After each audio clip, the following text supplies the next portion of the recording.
So it's no secret that at this point in time, Marvel Studios has begun to work on many different MCU projects that we are not going to get in the Multiverse Saga, but are going to be coming in the next saga, primarily believed to be the Mutant Saga. Kevin Feige, the president of Marvel Studios, has already said that it's going to be the Mutant Era, but of course we know that everybody is going to be involved. The X-Men, the Avengers, the Fantastic Four. And it sounds like a new Guardians of the Galaxy is going to be established to kind of dive into that cosmic side of the MCU. Then of course, hopefully, we dive into the supernatural side. We know Blade has been delayed. Hopefully that movie actually comes out eventually and we get the Midnight Suns, and that's an entirely different side of the MCU. So Marvel Studios is already planning accordingly, which yes, of course they have to. And Kevin Feige has mentioned several times in the past that whatever they have announced, typically past that, they have 5 to 10 years planned. So essentially they have phase 7, or if they really do a reboot, phase 1, already planned for after the Multiverse Saga, after Avengers Secret Wars. And it looks like we might already know the main villain of the saga and one of the big events that is going to take place in those next new phases in the MCU after Avengers Secret Wars. And I've already seen some people kind of get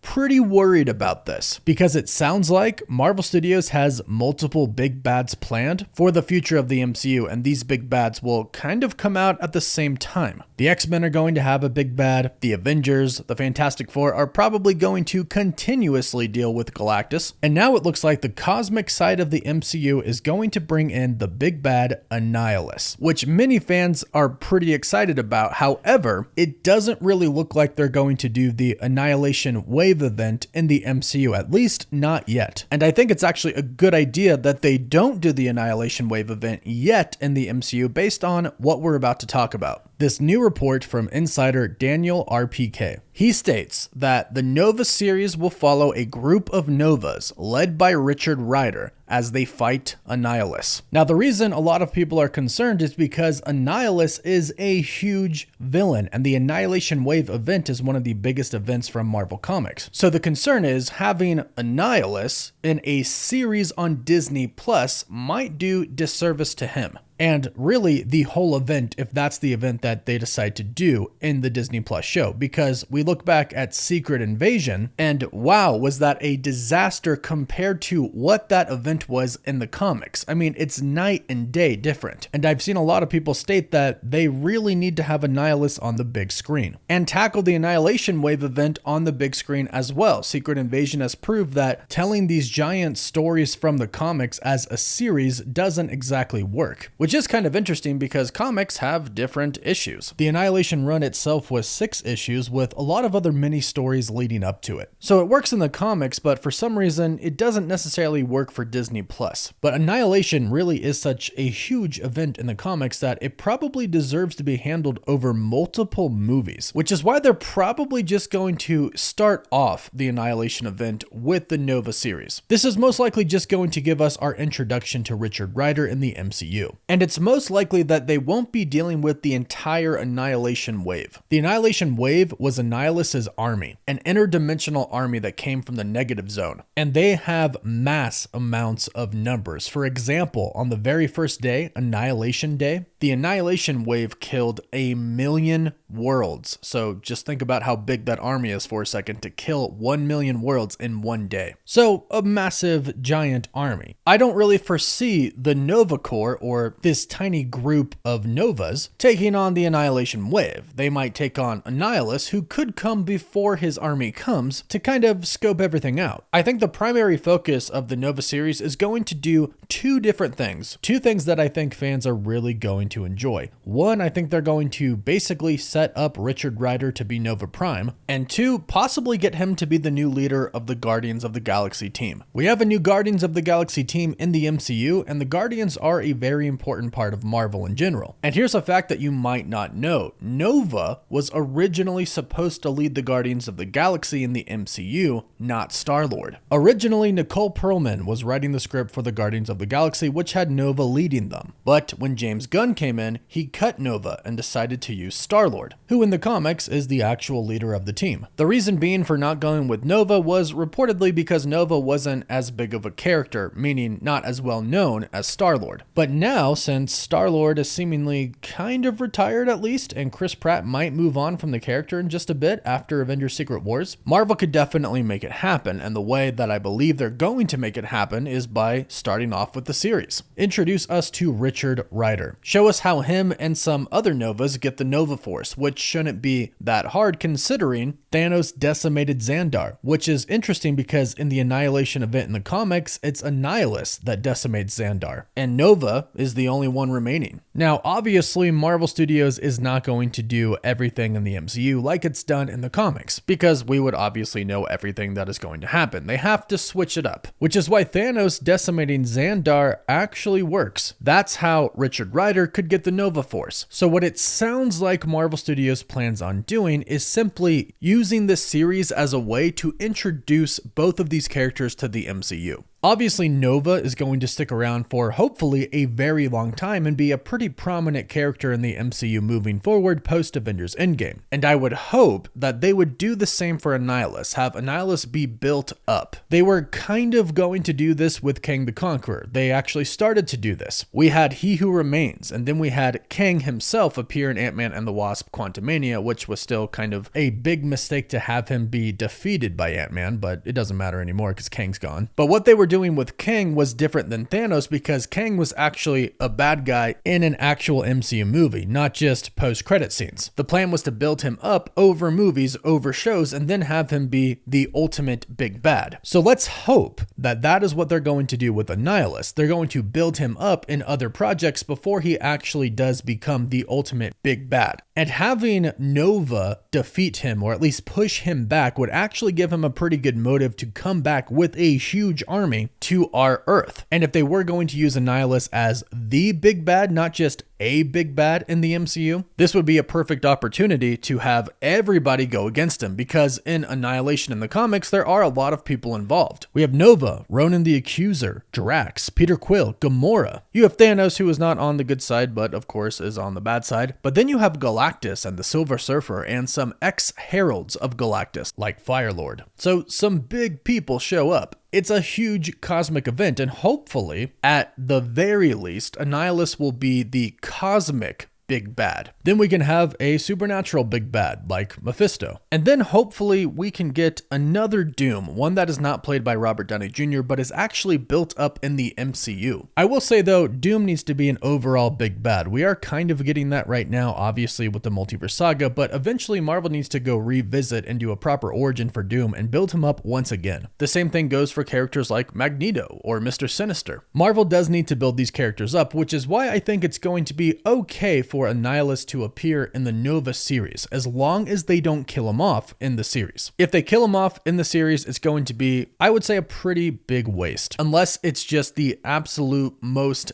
epic series that we've seen from Disney Plus so far. Then he needs to survive. But hey, if they want to go all out with the Nova series and have some other people involved and make it an actual Annihilation Wave attack and get it right, then that could be really awesome to see. But otherwise, I think it should be reserved for a pretty big movie. Like, it would be really cool to see Nova series happen and then him go on to be the leader of the new Guardians of the Galaxy, and Guardians of the Galaxy 4 shows them going up against Annihilus. I think that would be cool, but go ahead, let me know your thoughts about this in the comments down below. We're getting a new character in the MCU. Marvel Studios themselves have confirmed it to be a series, and it sounds like it is coming after Secret Wars. So let me know in the comments down below how you think they should handle Annihilus in the MCU. And of course, let us know your general excitement for this news. Please don't forget to like this video and subscribe so you don't miss out on any of the latest MCU news, rumors, or leaks. You can also find us on Instagram, Twitter, and Facebook. And as always, thank you all so much for watching.